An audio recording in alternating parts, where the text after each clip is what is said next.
It's me, Jian, and today we're going to read a book called Curious George Takes a Job by H. A. Ree. One day, when the keeper was not paying attention, George got hold of the key for the cage. When the keeper discovered what had happened, it was too late. George was gone. Where was George? They looked for him everywhere, but they could not find them. George was hiding in the hay on his friend, the elephant. Finally, the keepers gave up looking for him. George found a nice cozy spot to sleep under, the elephant's right ear, and the next morning before the zoo opened, he got away safely. Once in the street, George felt a little scared. What should he do in the big city? Maybe he could find his friend, the man with the yellow hat, who had brought him over from Africa a long time ago. Only George did not know where he lived. There was a bus stopping at the corner. George had never ridden on one. Quickly he climbed a lamp post, jumped on the top of a bus, and off they went. Now they were right in the center of the town. There was so many to see that George did not know where to look first. If only he could go on riding like this forever. But after a while, George got tired and a little dizzy. When the bus slowed down to turn into a side street, George jumped off. There was a restaurant right in front of him. Something smelled good. Suddenly, George felt hungry. The kitchen door stood open, and George walked in. On the table was a big pot. Of course, George was curious. He had to find out what was in it. When the cook came back, he had a big surprise. Spaghetti was all over the place, and in the middle of it was a little monkey. George has been eating yards and yards and had wood himself all up in it. The cook was a kind man and did not scold much, but George had to clean up the kitchen and then do all the dishes. My, what a lot of them there were. The cook was watching George. You are lucky to have 4 hands, he said. You can do things twice as quickly. I have a friend who could use a handy little fellow like you to wash windows. If you would like to, I would take you over to him.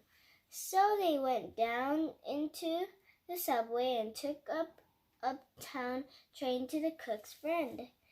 Was an elevator man in the skyscraper. Sure, I can use you, George, the elevator man said.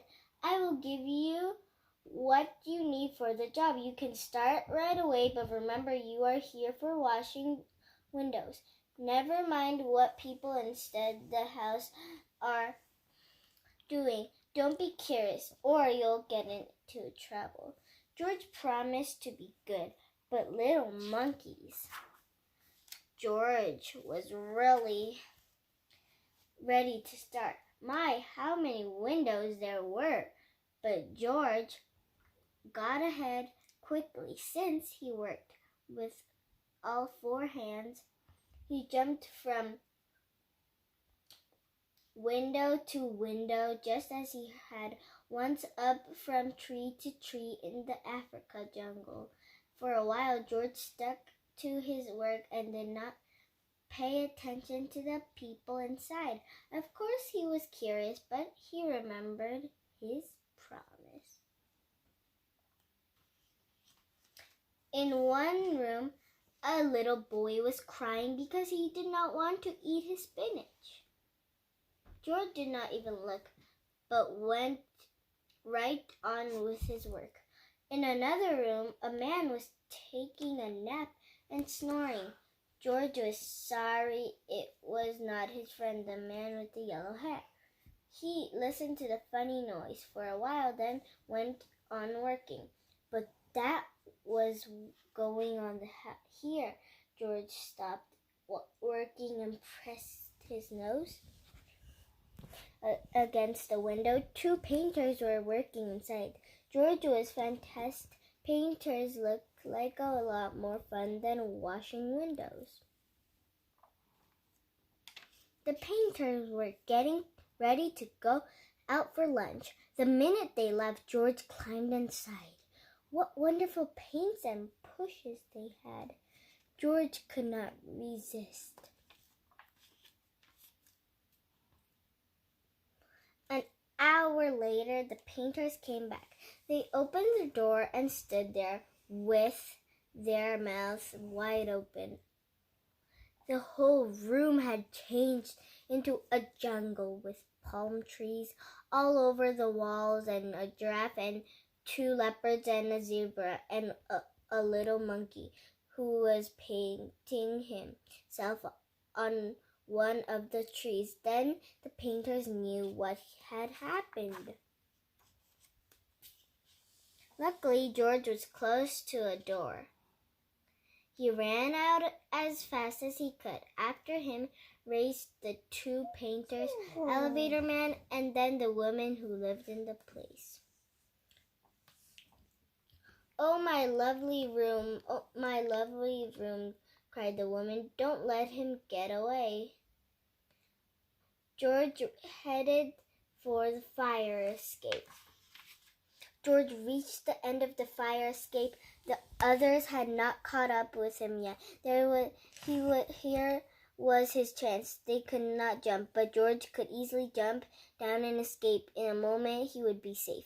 Poor little George, he had forgotten that the pavement was hard as stone, not like the soft grass on the jungle. Too bad. He broke his leg, and an ambulance came to take George to the hospital. "He got what he deserved," said the woman, "making my apartment into a jungle." "Indeed. I told him he would get in trouble," the elevator man added. "He was too curious." George had to lie in bed with his leg high up in a plaster cast. He was very unhappy, and it had all started out so nicely. If only he had not been so curious, he could have had a lot of fun. Now it was too late. But next morning, George's friend, the man with the big yellow hat, was buying his newspaper. Suddenly, he got very excited. "This is George," he shouted when he saw the picture in the front page. Quickly, he read the whole story, then ran to a telephone booth to ring the hospital. "I'm George's friend," he said to the nurse who answered the telephone. "Please take care of him so that he will get better quickly. I want to take him to a movie studio and make a picture about his life in the jungle. Don't let him get into any more mischief until I can take him away." Finally, the day came when George could walk again. "Your friend is going to take you away this morning," said the nurse. "Just wait right here and don't touch anything." As soon as George was alone, he looked around all the strange hospital things. "I wonder what is in that big bottle," he thought. George was very curious. It smelled funny. Suddenly his head began to turn. Then he felt as he were flying. Then the rings and stars danced before his eyes. Then everything went dark. He drank nectar. And this is how the man with the yellow hat had found George when he came to call for him. They picked up and shook him, but they could not wake him up. He was so fast asleep that finally they had to put him under the shower. How surprised he was when he woke up. George said goodbye to the nurse and the kind doctor. Then he and the man with the yellow hat got into the car to drive the movie studio. In the president's office, George had to sign a contract. Now he was a movie actor. In the studio, George was kept so busy all the time that he forgot to be curious. He liked to live like the jungle they made for him and played happily there. And when the pictures was finally finished, George invited all his friends to see it. The doctor and the nurse and the ambulance driver and the man from the newsstand and the woman on the elevator man and the two painters and the cook and the reporter and all of the keepers of the zoo. Now the lights went out and the picture started. "This is George," the voice began. "He lived in a jungle. He was a good little monkey. He had only one fault. He was too curious." The end. Thank you for reading and please subscribe. 구독과 좋아요를 눌러주세요. Bye!